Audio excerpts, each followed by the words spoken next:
profession enseignante, elle a naturellement plus de valeur que n'importe quelle autre profession. Parce que c'est une profession qui forme les gens, qui les prépare à la vie, qui les prépare à l'insertion. Et que c'est par l'enseignement qu'on transmet des valeurs, c'est par l'enseignement qu'on transmet le savoir. Donc cette profession, par définition, elle a plus de valeur que n'importe quelle autre profession. Maintenant, comment faire pour soutenir l'enseignant? C'est pas ce qui valorise l'enseignant, c'est reconnaître la valeur de l'enseignant. Mais l'enseignant, par définition, sa profession, elle a sa valeur. Le gouvernement met un point d'honneur sur l'éducation de façon générale. Parce que c'est de l'éducation qu'on prépare la société à travers des individus qu'on forme en leur inculquant des valeurs à travers lesquelles ils pourront servir le pays, à travers lesquelles ils pourront être utiles à leurs semblables, à travers lesquels ils pourront être utiles à leur communauté et, j'allais même dire, à l'environnement. Les enseignants, comme dans d'autres professions de la fonction publique, ont eu beaucoup de revendications qui ont été prises en charge diversement par les différents gouvernements. Nous entendons poursuivre le dialogue avec eux pour que ce que le ministère et le gouvernement ont retenu comme option fondamentale, à savoir faire de l'éducation un moteur de la transformation économique et sociale de ce pays-là, qu'on puisse le mener dans un cadre de sérénité qui préserve l'élève à travers des enseignements qui sont délivrés de façon continue pour que les quantums soient respectés et pour que les élèves, au fur et à mesure de leur processus, bénéficient des curricula qui ont été définis pour effectivement les moduler selon le métier qu'ils veulent faire, mais selon aussi des valeurs. Et cela me permet d'embrayer sur la deuxième question. Qu'est-ce que j'ai appris à l'école comme valeur humaine et civique que je compte transmettre? Je dirais d'abord l'humilité. C'est d'arriver dans une classe et de trouver une personne qui a fait le parcours que vous avez fait et qui a peut-être des décennies et des décennies d'expérience dans la transmission du savoir.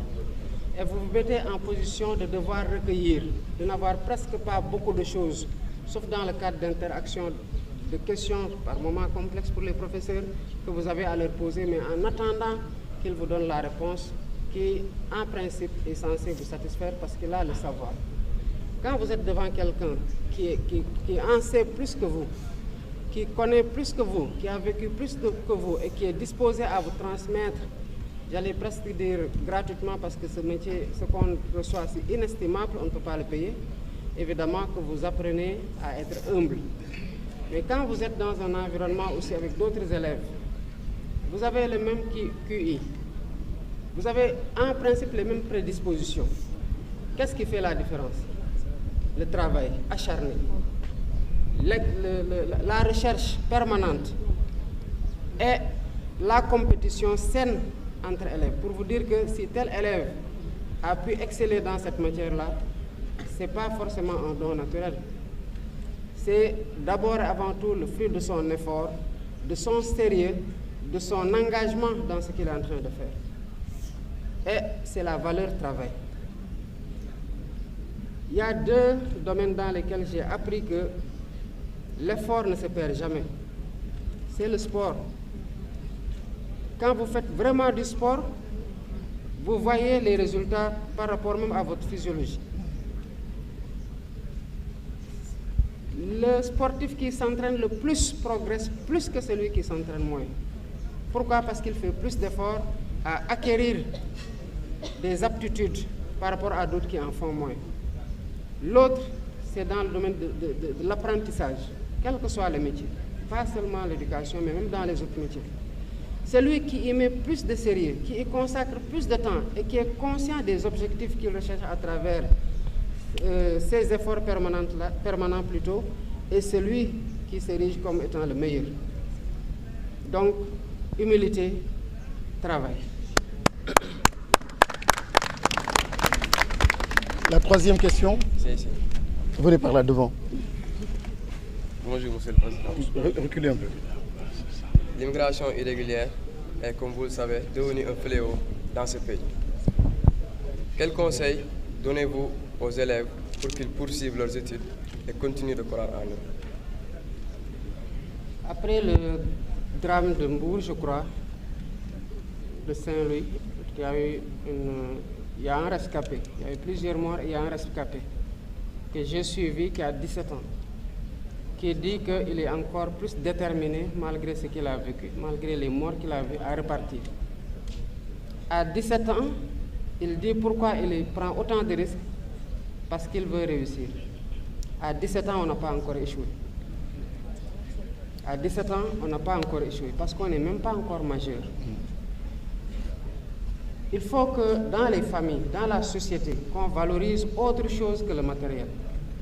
C'est respecter les autres membres de la famille qui n'ont pas une réussite matérielle, mais qui incarnent des valeurs, une exemplarité, et qui forcent le respect parce qu'ils ne volent pas, ils ne mentent pas, ils ne transgressent pas les règles de vie en société.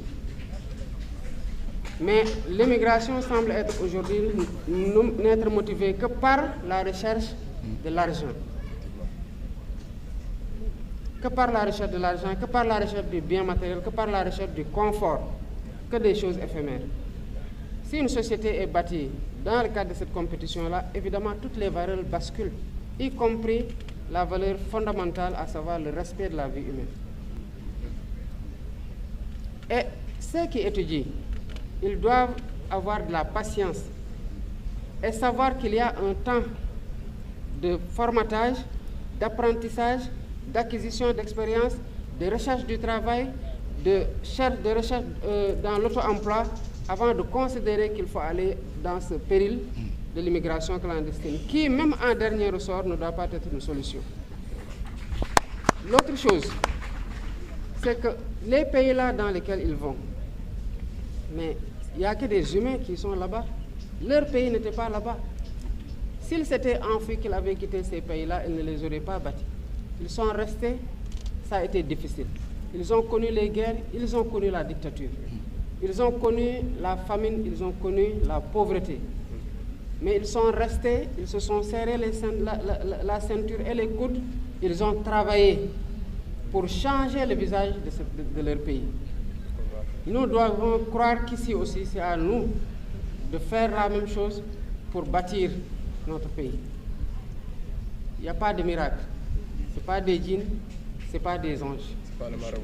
Non, c'est l'effort et l'objectif commun que nous devons avoir de faire progresser notre pays. Et ça, au quotidien, chacun doit se considérer comme étant celui dont dépend la transformation systémique à laquelle nous avons appelé pour changer radicalement les choses au Sénégal.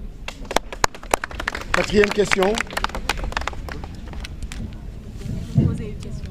Allez, vas-y. Président de la République, lan la leen yéeg ñoom tout tànk yi ci setal bi nga xam ne woote na ko. Pose la question là.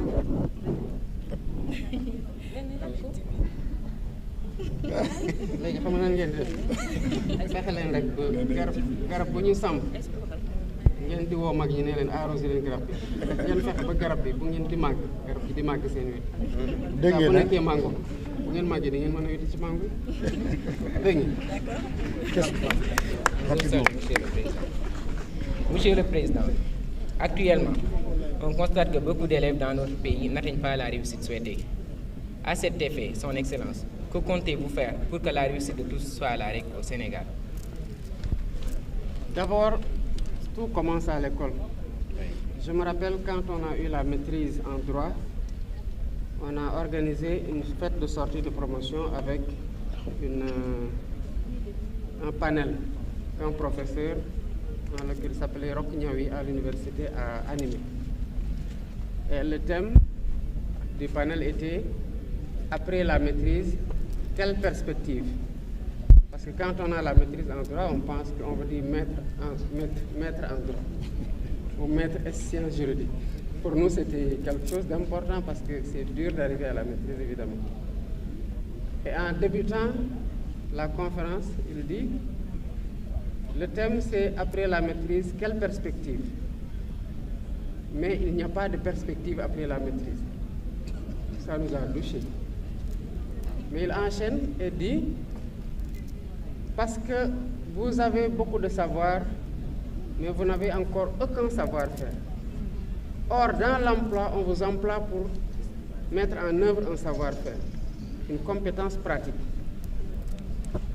Et il dit aussi que vous êtes combien à avoir la maîtrise cette année? Combien l'ont eu l'année dernière, les années d'avant, et quel est le nombre de places au concours auquel vous êtes admis, qui ont été ouverts l'année dernière pour voir ce qui vous attend, et dans le cadre de quel concours vous devez compétir avec les promotions précédentes et les promotions à venir. Donc, ça a commencé à douter dans nos têtes. Hein?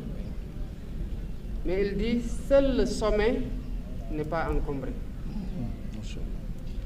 Donc, faites en sorte de considérer que la maîtrise n'est pas la fin des études, ni la fin de l'acquisition des connaissances. Et ça, c'était 4 ans après le bac. Donc, les élèves qui sont avant le bac, et même qui deviennent étudiants juste après le bac, c'est ce que je disais tout à l'heure à votre camarade, doivent considérer qu'il y a un temps d'apprentissage, d'acquisition de connaissances, mais une acquisition ferme pour être sûr qu'on domine plus ou moins la matière dans le cadre de laquelle on se spécialise, ou le métier dans le cadre duquel on se spécialise. Le premier effort, c'est au niveau des élèves, c'est au niveau des apprenants, c'est au niveau des jeunes. C'est d'avoir un métier. Parce que beaucoup de jeunes qui vous disent qu'on veut travailler, on veut aider nos parents, c'est bien noble. Mais l'essentiel d'entre eux, quand vous leur demandez qu'est-ce que vous savez faire, ils vous disent, si le mot de fréquence baax na, l'essentiel bu ma toog. Mais foo koy defee ak lan ngay def nooy defee loo mënul.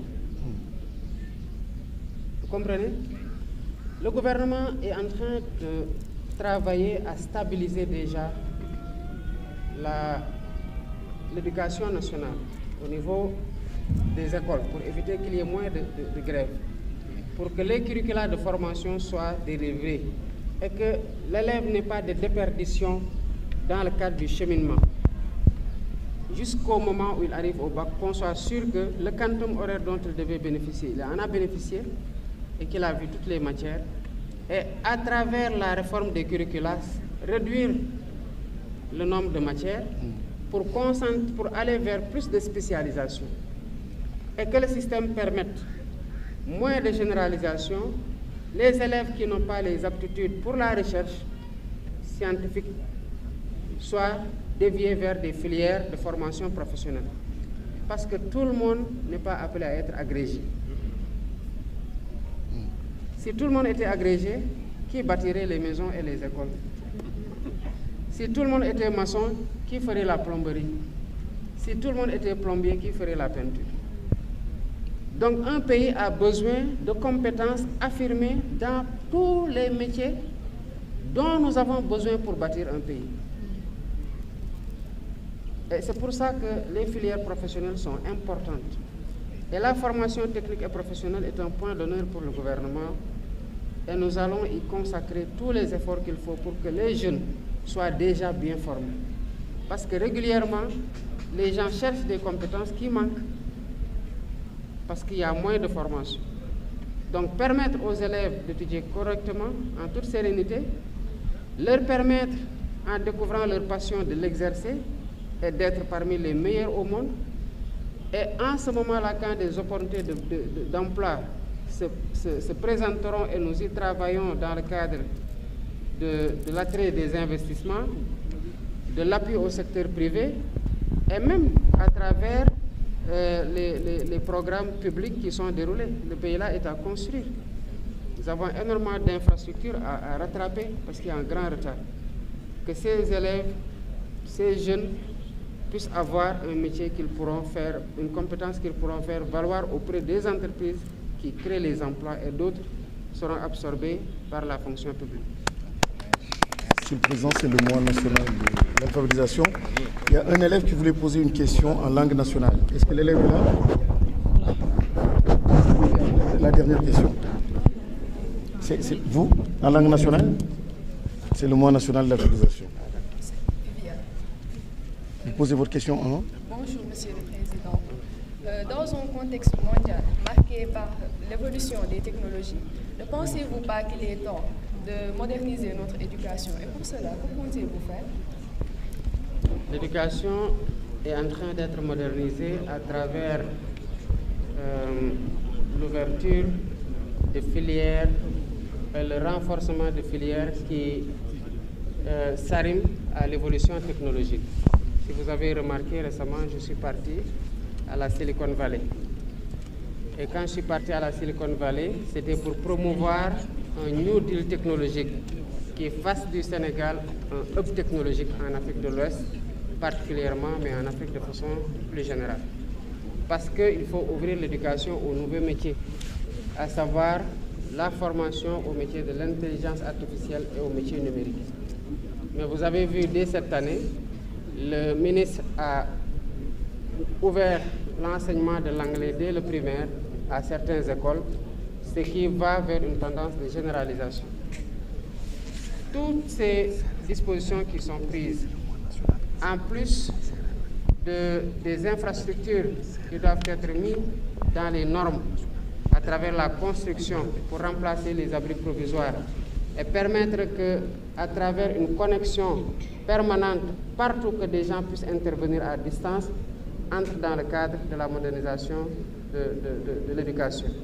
Évidemment, le ministère, en relation avec ses services, va continuer à déployer le programme pour que partout au Sénégal, les élèves et les étudiants puissent bénéficier des mêmes opportunités de formation.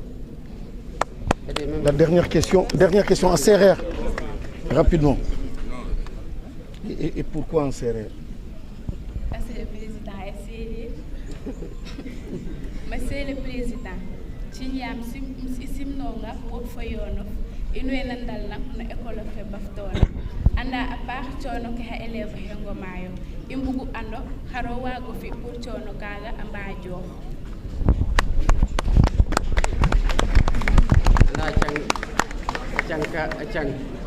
Chang métier o chang na école ka yoon fa coono moom waage ñak no xeex na la yaa faw dam jangtaame andaame baftogum onkat baftogum gar jangit fudoox kat futoox dakwatte kiranne soga xaat andam ñaajogam o baamo entre 7 à 10 kilomètres en aller-retour.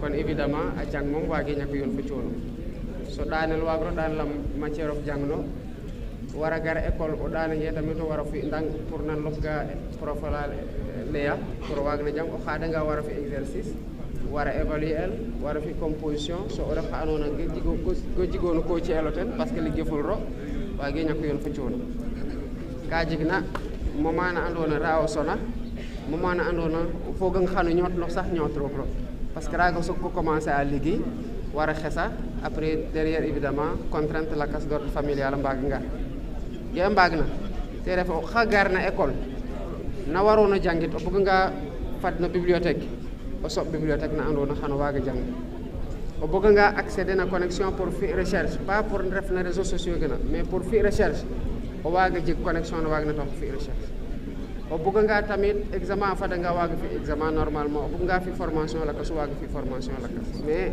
fa njang waage ñak yoon fa coono so xana janga ba det na ma xatit ka no fly fata det ma andona maga tos wa det ka coono pour fait coono na waaga wañu lam investissement o xamo jongo sonna cang re refa o njaaj a refa nga o maak a jega beaucoup de chance tamo nga ñoot na